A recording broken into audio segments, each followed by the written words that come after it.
Kashi news channel, सच है तो बोलेगा। बाबा बागेश्वर धाम के पीठाधीश्वर आचार्य धीरेन्द्र शास्त्री शुक्रवार को वाराणसी पहुंचे। बता दें कि आचार्य धीरेन्द्र शास्त्री पितृपक्ष के मौके पर पहले काशी और फिर गया में दर्शन पूजन के लिए रवाना हुए। वहीं काशी विश्वनाथ में जलाभिषेक के बाद मीडिया से मुखातिब हुए तो एक बार फिर से हिंदू राष्ट्र की वकालत के साथ देश की राजनीति समेत कई मुद्दों पर बेबाकी से अपनी बात रखी। बता दें कि मीडिया से बातचीत में आचार्य धीरेन्द्र शास्त्री ने कहा कि काशी विश्वनाथ से भारत को हिंदू राष्ट्र घोषित करने की प्रार्थना की है। साथ ही 7 नवंबर से 16 नवंबर तक दिल्ली से वृंदावन तक प्रस्तावित पदयात्रा के बाबत जानकारी साझा की है। इसके अलावा काशीवासियों से पदयात्रा में शामिल होने का निमंत्रण दिया गया है। वहीं बाबा बागेश्वर ने कहा कि आयोजनों व पदयात्राओं से वैचारिक क्रांति होगी, जो विचारों के परिवर्तन से भारत के हिंदू राष्ट्र का मार्ग प्रशस्त करेगा। साथ ही शास्त्री ने कहा कि वाराणसी के सतुआ बाबा आश्रम में हर साल की तरह मणिकर्णिका घाट पर रात्रि बिताई है। हमारे पूज्य गुरुजी दादा गुरु का शरीर यहीं पर पूरा हुआ था। मणिकर्णिका घाट से मेरा लगाव 2010 से है। पीएम मोदी के लिए कहा कि जिस राष्ट्र का राजा सनातनी होता है, उस राष्ट्र की प्रजा भी सनातनी होती है। उन्होंने काशी विश्वनाथ कॉरिडोर, बाबा महाकाल का कॉरिडोर या फिर ब्रिज में बनने वाले भव्य कॉरिडोर की प्लानिंग की सराहना की। साथ ही आचार्य धीरेन्द्र शास्त्री ने कहा कि मैं चमत्कार की बात कभी नहीं करता हूं। यह एक आस्था का विषय है, चमत्कार का नहीं।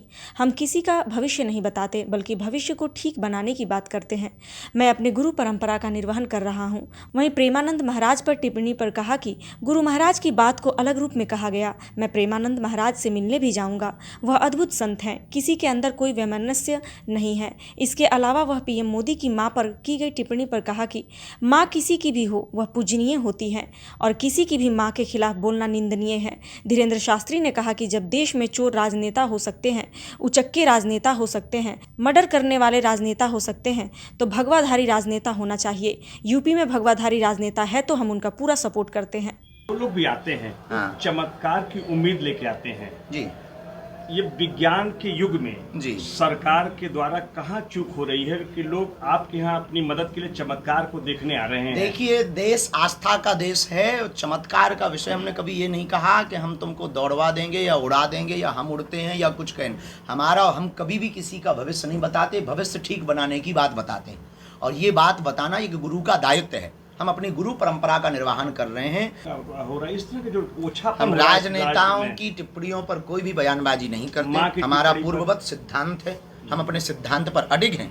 लेकिन माँ किसी की भी हो, किसी की भी माँ अपने लिए पूजनीय होती है और किसी की भी माँ के खिलाफ बोलना निंदनीय है और उसकी धूर्तता का प्रतीक है। बाकी हम किसी भी नेता के बयान पर कुछ नहीं बोलते। अंतिम सवाल महाराज जी है कि भगवा धारण करके आजकल राजनेता भी घूम रहे हैं और क्या दिक्कत है? संत, आप जैसे संत भी घूम रहे हैं। नहीं, आप एक बात बताओ, भगवाधारी राजनेता क्यों नहीं हो सकता? नहीं, भगवाधारी नहीं, भगवा लोग पहन रहे हैं, जैसे भगवाधारी तो हम वही कहना चाह रहे हैं। भगवाधारी क्यों नहीं राजनेता हो सकता? जब इस देश में चोर राजनेता हो सकते, उचक्के हो सकते, मर्डर करने वाले राजनेता हो सकते, तो भगवाधारी महात्मा क्यों नहीं हो सकते? होना चाहिए। और यूपी में योगी बाबा हैं, वो भगवाधारी है, बहुत अच्छे हैं, आई सपोर्ट। अब आपको बुरा लगे तो हमारी हवेली पे आ जाए। देखिए, निश्चित रूप से ये बात तो तय है कि हिंदू विरोधी ताकतें जगह जगह सक्रिय हैं।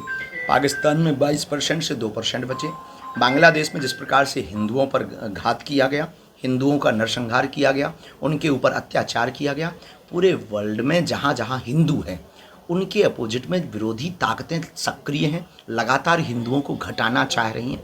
लेकिन वर्तमान में साधु संत, देश के लिए सोचने वाले, हिंदुत्व के लिए सोचने वाले लोग प्रखरता के साथ आगे आ रहे हैं।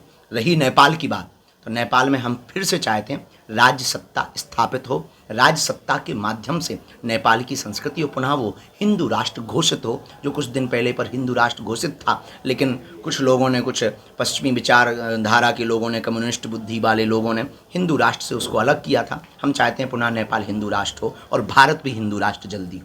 पूर्वांचल की खबरों से जुड़े रहने के लिए आज ही सब्सक्राइब करें हमारा YouTube चैनल डनकाशी। और हाँ, लेटेस्ट अपडेट्स के लिए बेल आइकन को प्रेस करना ना भूलें। और आपके पास है कोई जानकारी या है कोई सूचना, तो हमारे दिए गए नंबर पर आप हमसे संपर्क कर सकते हैं।